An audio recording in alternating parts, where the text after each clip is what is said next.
I have no words. And well, that's a lie. I have a lot of words to say. I was excited for this front office. And I know it's only the first pick they've ever made, but this pick does genuinely make me upset. Patrick Williams was a player that, for some reason, rose very high through the draft process this past week. He was a late lottery guy and somehow was picked at 4. I didn't cover Patrick in my previous video because I had no reason to believe we would pick him. So what do we know about Patrick Williams? Well, he recently turned 19, the youngest American born prospect in the draft. He will play small and power forward for the Bulls. He's 6'8", 225 pounds, 6'11 wingspan, very good size for his position. He played forward at Florida State, and you may be thinking, okay, doesn't sound too bad so far. Well, Patrick was the 28th recruit in the nation and played at a solid program at Florida State. He played 1 year at Florida State and was in a total of 29 games for them. Williams never started one game at Florida State. I'm sorry, you may not have heard me. Patrick Williams, the 4th player taken in the NBA draft, never started a game in college. That's insane. It really is. How is that possible? People will mention, oh, it was a deep team at Florida State. Bro, this is Florida State. It's not Duke or Kentucky. This guy was a top 30 recruit in the nation and couldn't start. That worries me. Oh, you don't care about that? Okay, well, let's take a look at his numbers. He played on average 22 and a half minutes a game. So he played half a college game basically every time and scored 9 points a game on 46% shooting, which is decent. He shot 50% from the 2, but only 32% from 3, which is really bad.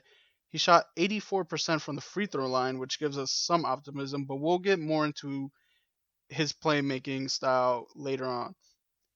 Patrick Williams is a project and a long-term one at that.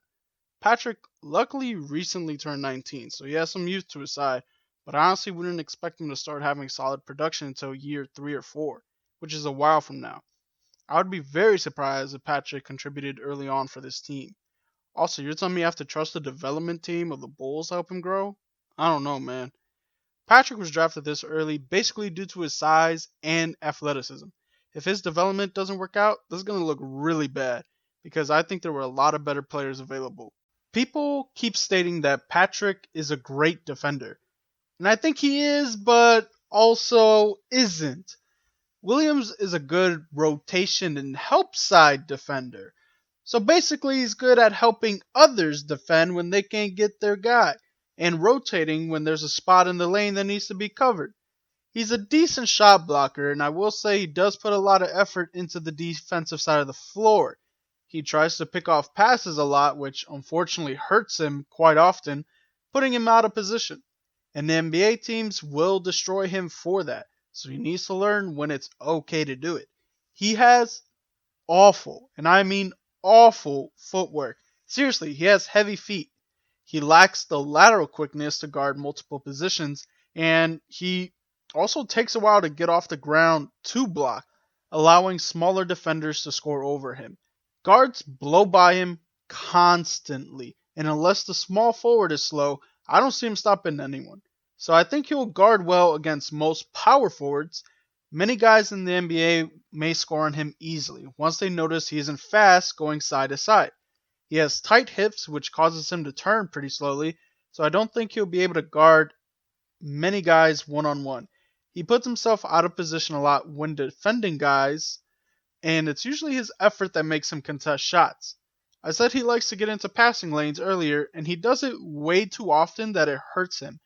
Tries to steal passes he has no business going for, and I said he has a good rotation help side defender. Well, I did say good and not great because he tends to overhelp, leaving his man wide open for open shots. Let's look at the offensive end of the floor.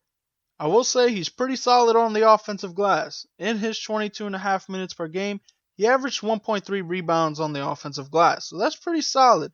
His vertical quickness is interesting because it takes him a while to get off the ground, but that second jump that he needs to make, it's pretty good. So it's kind of weird.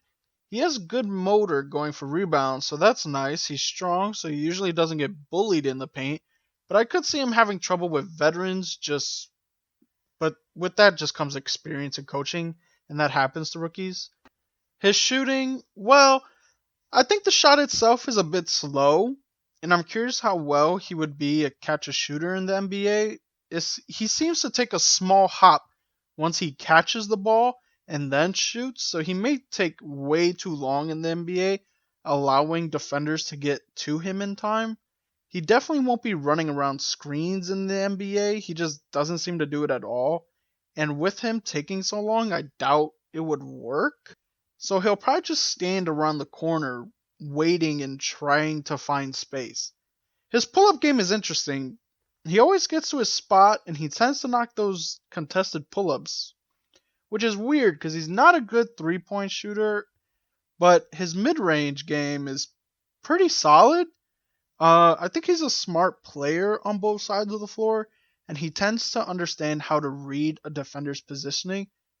So he always looks comfortable in face-up shots, and in the high post, he does a great job there creating separation and reading defenders.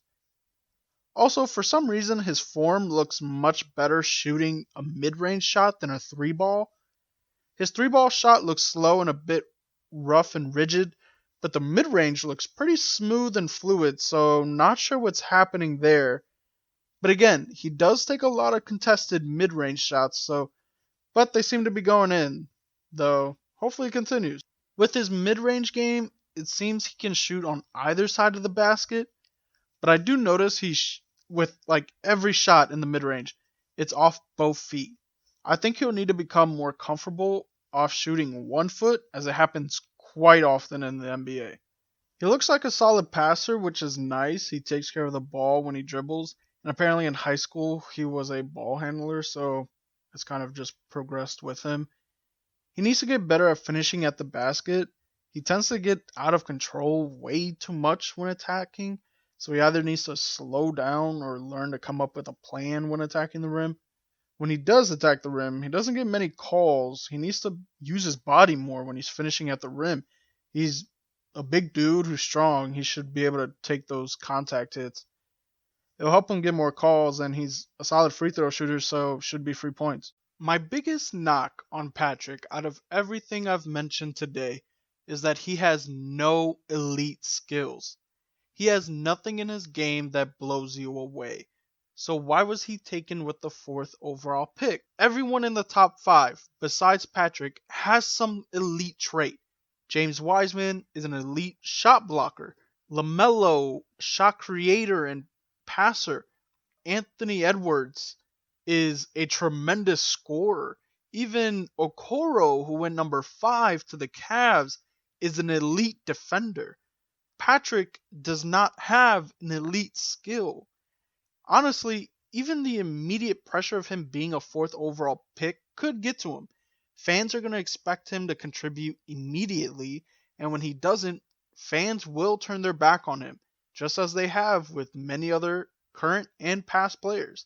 If you don't produce, they don't care about you. Will the fans be okay with him taking 3 or most likely 4 years of development to become a good player on the team? I don't know. I hate the pick. I really do. I don't think he was even worth like a top 10 selection. And you know what? I hope he proves me wrong. I really do.